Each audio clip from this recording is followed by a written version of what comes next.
Other news, President Obama says both parties need to sacrifice some sacred cows to reach a deal to raise the nation's debt limit and avoid a financial disaster only 10 days from now.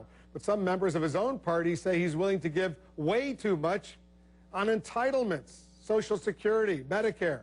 Lisa Sylvester is looking into this part of the story for us. A lot of disappointment from the liberal side of the Democratic Party, at least as of now. Yeah, that's right, Wolf. You know, some progressives and liberals are actually feeling a little betrayed. They didn't think that they would see the day when you have a Democratic president talking about significant cuts to entitlement programs, and some in the president's party are not too pleased. Neil Soroka planned on getting a graduate degree in journalism, but when Senator Obama decided to run for president, Soroka put his plans on hold and served as the campaign's media director in South Carolina and Ohio.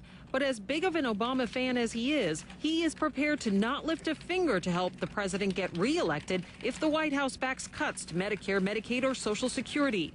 It's so personal for me because when we talk about cuts to Medicare, Medicaid, and Social Security benefits, I think of my 90-year-old grandmother in Buffalo Grove, Illinois.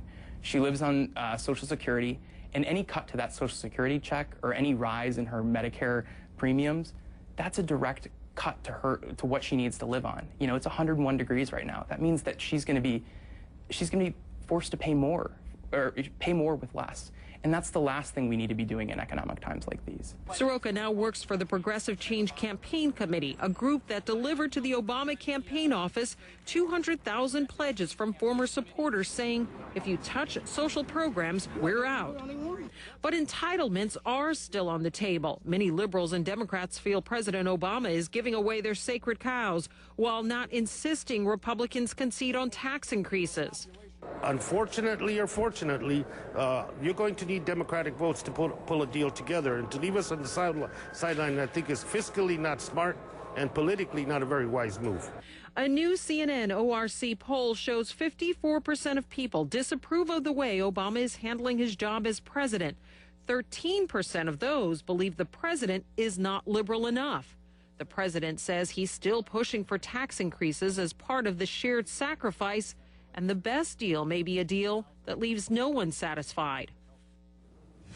So is the White House worried about alienating its base? Well, we asked the White House that question, and they said, quote, that there are tough choices on both sides that have to be made and that everyone will have to compromise. Yeah, a lot of White House officials and Obama supporters think that in the end, once there's a Republican candidate, the liberal base will have no place else to go. They'll be okay. But that's a risk in terms of enthusiasm and all of that. Right, because they're saying we'll sit at home, we're not going to go out, we're not going to be knocking on doors, and that's a big thing for your base. Certainly is. Lisa, thanks very much.